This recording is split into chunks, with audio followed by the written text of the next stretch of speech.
what's up guys? Welcome back to Life on the Wrist. Auction season is in full swing. I'm enjoying watching it. There's a break between one of the Philips auctions, so I'm deciding to film this right now because there is a huge revelation within the watchmaking industry, within vintage watches, just within the world that we live in. There's officially a new most expensive watch to ever sell at auction. This is obviously the Patek Philippe Grandmaster Chime, reference 6300A. It broke the record for being the most expensive watch sold at auction. Their most expensive wristwatch, most expensive watch, period. So I thought we would talk about this watch. But before we get into that, be sure to hit that like button and subscribe to our channel. It really does help us out. If you like watches, we love watches. We create videos about watches. So I feel like this will work out. So just hit the subscribe button and be sure to smash the like button as well. And then leave a comment letting me know that you did that. The Patek Philippe Grandmaster Chime, reference 6300A, has become the most expensive watch ever to sell at auction. This watch sold at the Christie's only watch auction on the 9th of November. The watch sold for a whopping 31 million Swiss francs to a collector who I believe is based out of Asia.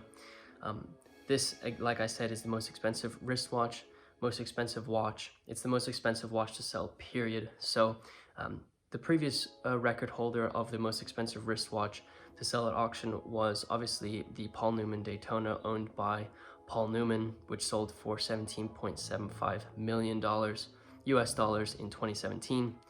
So it obviously almost doubled the selling price of the most expensive wristwatch ever sold, which only occurred 2 years ago, which is an insane thing to think about.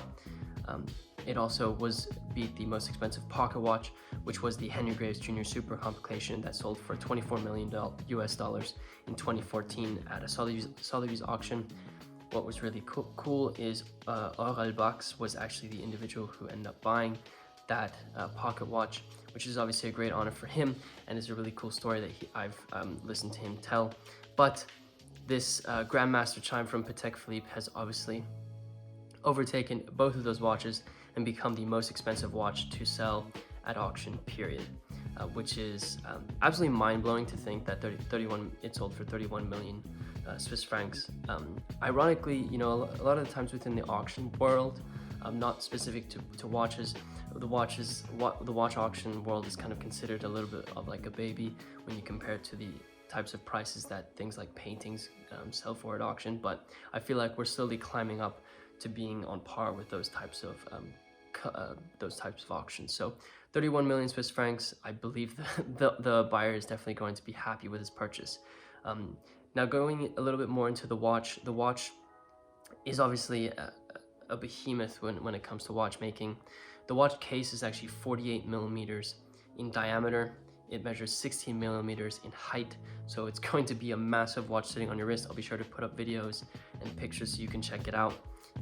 The case is actually in stainless steel, which is a little bit ironic, especially because of all the complications that it holds. Typically, I bet you if we went back 50 or 60 years ago, it probably would have been in a precious metal, but stainless steel case, I think this is really, really cool. The case is actually reversible so that you can see both sides of the dial with all of the complications that can appear on both sides of the dial. Patek Philippe has estimated that it took over 100,000 man hours to create this watch. So a lot of time and effort went into this, the creation of Patek Philippe's masterpiece that they came out with. The one side of the dial has a salmon color, the other has an ebony color, and obviously it has complications on both sides. It has 20 complications in total, and it runs off of a manual 1 caliber 300 movement from Patek Philippe.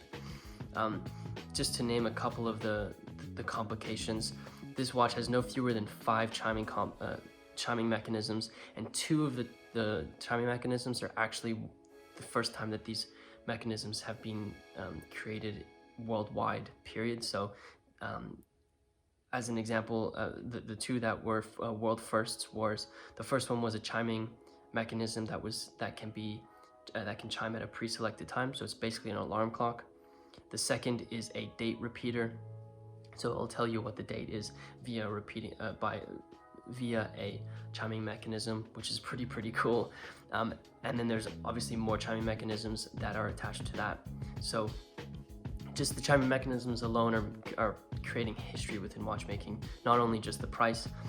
Some other complications that go into this watch: there's a second time zone, there's a day-night indicator, there's a date that can be seen on both sides, day and date complication that can be seen on both sides. There's a month complication, there's a leap year complication, there's a 4-digit year display, there's a 24-hour and minute, there are 24-hour and minute subdials, just to name a few of the complications of the 20 that can be seen on this watch.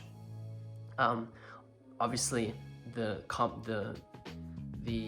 time and effort it took to create this watch, as well as the amount of complications that can be seen on this watch, are the reasons that kind of added to the fact that it became the most expensive wristwatch to sell at auction. Only Watch, which is a watch auction that's held by Christie's, is kind of renowned for having watches sell for extremely high prices. And I think this Patek Philippe, kind of just the fact that it was at Only Watch, the fact that it was so complicated, it took so long to kind of make, and probably this watch will never be, it's a unique piece, so it's never, the likelihood of this watch being created again is very unlikely. So its uniqueness, its complication, obviously the finish, I feel like it's kind of a moot point to talk about Patek Philippe and how its finishing was so amazing. Those two things kind of just go hand in hand. Patek Philippe creates extremely well finished movements just in general for every single one of their pieces, so you are getting all of the upside that it is when it comes to purchasing a Patek Philippe. Again, you know, that just kind of adds to the reason why it went so high. As I said, I believe it was a collector from Asia. I could be incorrect in that, so if I'm wrong, let me know in the comment section below. But I'm almost positive he's going to be happy with this watch. I think this kind of like shows us, as a community, that the more value that we find in buying watches, and the more people that get interested in it, I think prices will only continue to climb. Ironically, I'm not seeing, you know, astronomical record-breaking prices for a lot of the watches that are being sold in auction today. I think that might just be where we are in the life cycle of this economy, of the watchmaking economy. Perhaps we're just in that slowing period, and I kind of said there might be a correction in prices. I think these types of lots that sell for record prices, like this Grandmaster Chime from Patek Philippe, these are exceptions to the rule. It's because these pieces are completely unique, will never be seen again. This is like a once-in-a-lifetime opportunity to get a watch like this. So I think these are exceptions to the rule, but a lot of the times I've seen kind of the prices be quite steady and almost be in line with what was estimated. So yeah, pretty interesting, pretty interesting sell by Patek Philippe. I'm going to go back and start watching the auctions again, because there's some very interesting lots coming up. I love the fact that I saw yesterday that an MB&F watch sold for a great watch. It was the Thunderbird. It was on the back of the Philips auction catalog, which was cool. So I'm gonna go back to that, but I hope you enjoyed this information about the most expensive watch to sell at auction, both wristwatch, pocket watch, any watch you can think of. This is the most expensive watch to sell at auction ever, for the 31 million Swiss francs. What a record-breaking price. I mean, that's an astronomical increase in price. That's $7 million more than the Henry Graves Supercomplication. It's almost double what the Paul Newman Daytona sold for. So you're looking at a very expensive piece, and probably a very happy collector with it. Just think about the buyer's premium on it. That's another thing you can think about. I hope you enjoyed this information. If, like I said in the beginning of the video, if you've made it this far as well, and you haven't already, be sure to hit that subscribe button and hit that thumbs up. It really does help us out. Also, I'm looking forward to some of the videos that we are going to be creating. We started a series where we talk about it's called Learning About Vintage Watches. So we're going to kind of just be teaching you guys and creating a video series where you can kind of go to understand the very basic levels of vintage watches, so you can kind of engage in the conversations and perhaps get interested in vintage watches. So be sure to check out our last video that we uploaded to see that video. And with that said, guys, I hope you enjoyed this video, and